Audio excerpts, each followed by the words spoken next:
गए हमारे साथ। एक बार उनसे बात कर लेते हैं, उसके बाद फिर बाकी की ट्रेड्स लेंगे। दीपन, गुड आफ्टरनून। दीपन, एचडीएफसी बैंक ये काफ़ी समय से थोड़ा कंसोलिडेट कर रहा है, थोड़ा परेशान कर रहा है बुल्स को, क्योंकि बाकी पूरी मार्केट चल गई, यही ड्रैग कर रहा है मार्केट को। अब यहाँ क्या व्यू होगा आपका? गुड आफ्टरनून अनुज, और आपके शो पर इनवाइट करने के लिए बहुत बहुत धन्यवाद। हमारा क्या, पूरी मार्केट का व्यू एचडीएफसी बैंक पर पॉजिटिव है, लेकिन it has been underperforming for the past several quarters also. और किस लेवल पर या कौन सी वजह से वो टर्न होगा बोल नहीं सकते।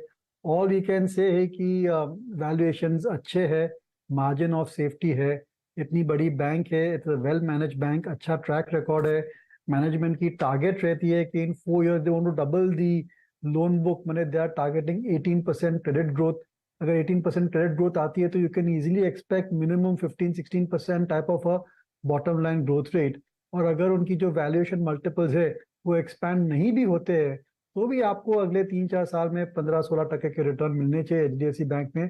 और ये एक बहुत बड़ी बैंक है, आप बड़ा निवेश कर सकते हो। Mean in your portfolio you can have a large holding in HDFC bank, और काफी हद तक सेफ बैंक भी है।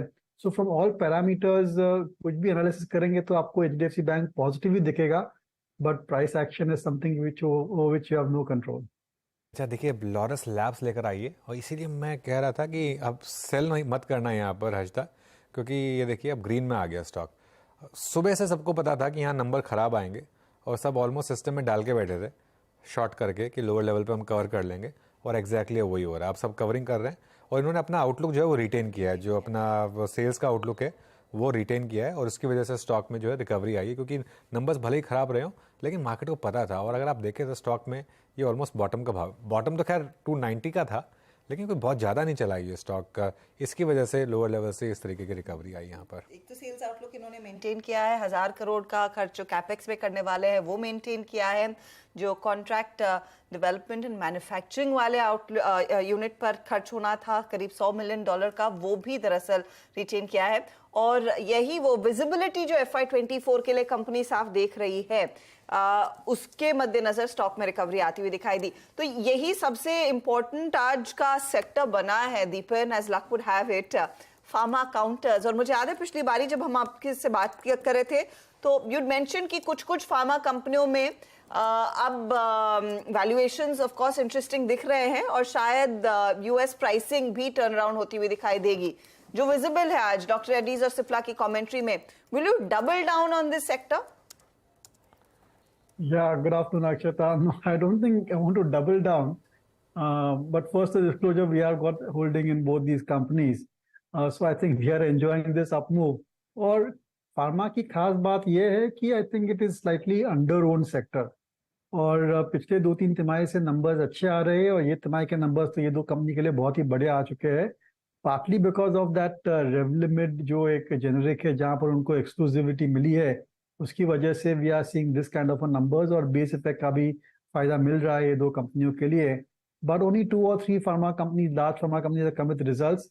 और मैं देखना चाहूंगा कि सन है, ल्यूपिन है, बाकी जो अन्य लार्ज कंपनीज है, टोरेंट है, कैडिला है, उनके नंबर्स कैसे आते हैं। बट ब्रॉडली आई थिंक कि फार्मा में we are seeing a gradual upswing, और शायद they are focusing on niche markets और on niche products, specialty products, and they focusing on domestic market as well, जिसकी वजह से नंबर्स अच्छे आ रहे हैं और वैल्यूएशन भी ठीक ठाक है। So I think gradually we will see more and more traction, better appreciation, and more investor flows into the pharmaceutical companies.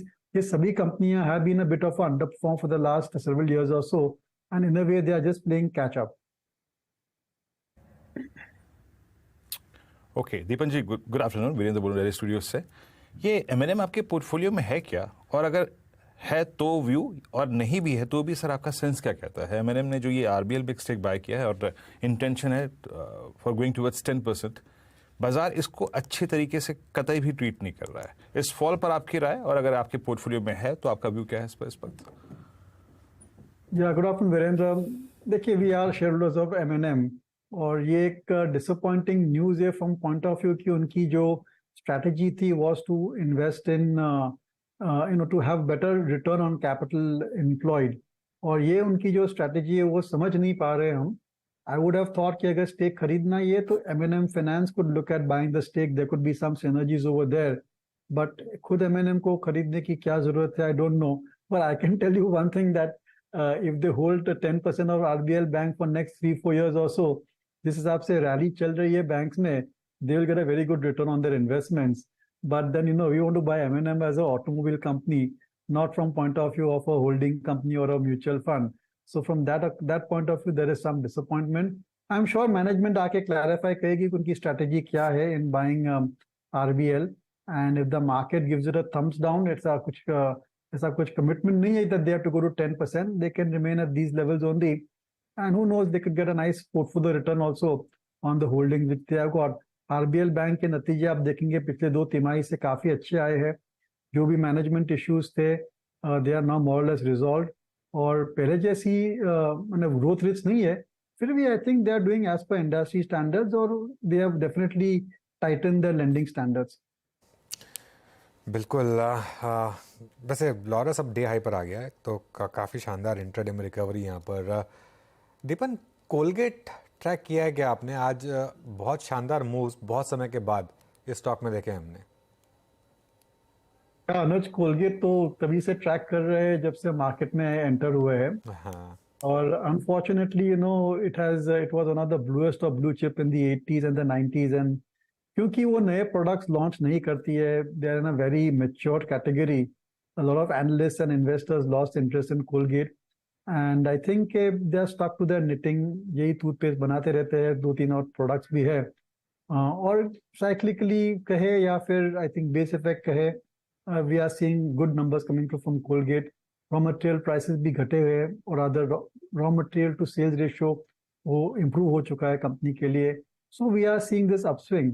पर I would say that from a strategic point of view, अगर आप Colgate के share holder है तो these are good opportunities to get out of Colgate, क्योंकि इतनी बढ़िया future मेरे को दिख नहीं रही है on account of the fact कि वो नए प्रोडक्ट्स नहीं लॉन्च करते. जैसे कि कोई भी आप एफएमसीजी कंपनी देखेंगे तो we are seeing many they are operating in many sectors and many segments of the FMCG industry, whereas Colgate is in a very narrow segment of just toothpaste, toothbrushes, and that is a big risk factor, I would say, from a growth perspective. But it's that niche that's playing well for them, क्योंकि finally अब हमने देखा वो numbers deliver हो रहे हैं. अच्छा, मैं आपसे एक पर्सपेक्टिव लेना चाहूंगी कि टेक्नोलॉजी में कंसिडरिंग अब सभी कंपनियों के नतीजे आ गए हैं. जहां हमें लगा था इन्फोसिस खराब था, अब टेक महिंद्रा उससे भी बदतर निकला. अब क्या पोजीशनिंग रहेगी? क्या एक और क्वार्टर का पेन आपको दिख रहा है? स्टॉक प्राइसेस में भी नजर आएगा? नंबर्स के लिहाज से तो विजिबिलिटी है नहीं सेकंड हाफ के लिए कंपनी के मैनेजमेंट्स को भी. जी हाँ, I am disappointed with software numbers and rightly so. काफी चैलेंजेस है कंपनीज के लिए and in light of that they have come with results which are broadly okay.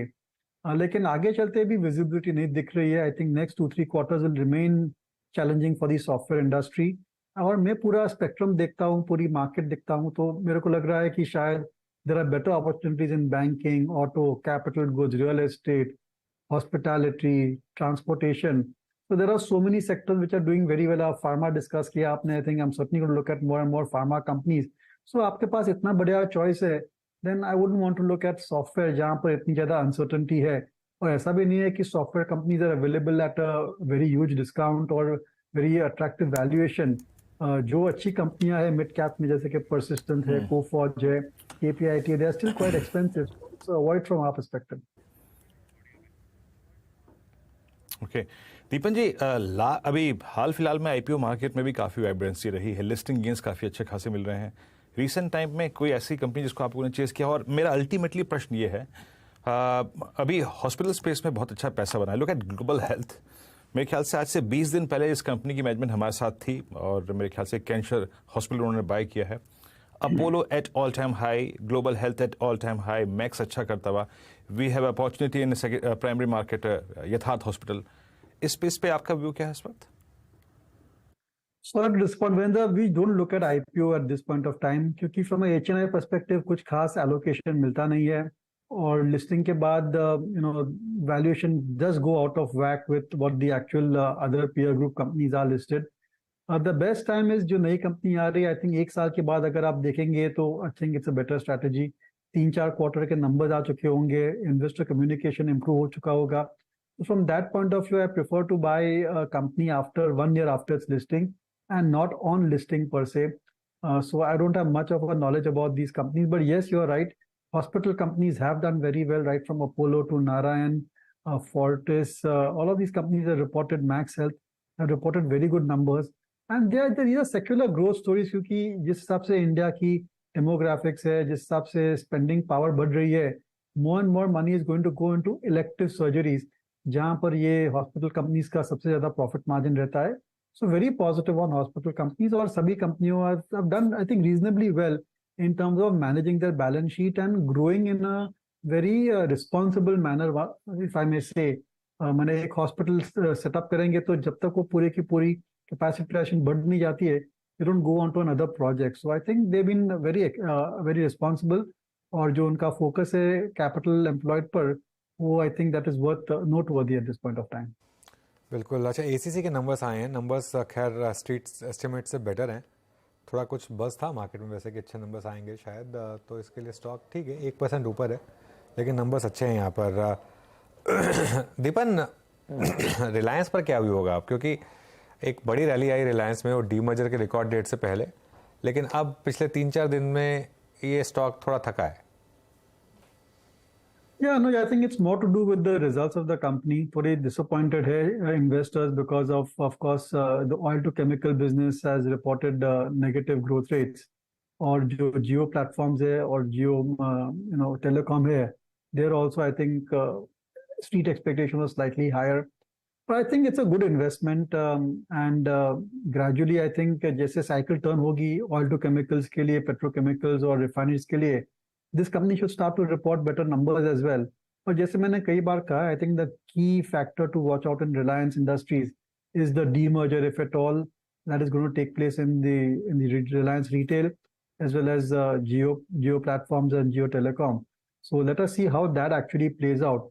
और केवल अगर वो खाली IPO कर देते हैं तो फिर होल्डिंग कंपनी डिस्काउंट आ जाती है. अभी देखिए ITC में क्या हो गया.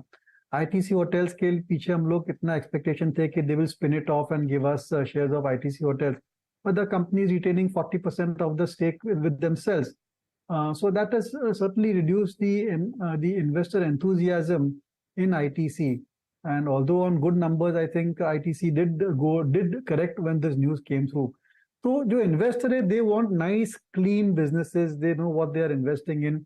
They don't like to get into this conglomerate businesses क्योंकि one division may do well, other may do badly. आपकी returns profile अलग-अलग हो सकती है.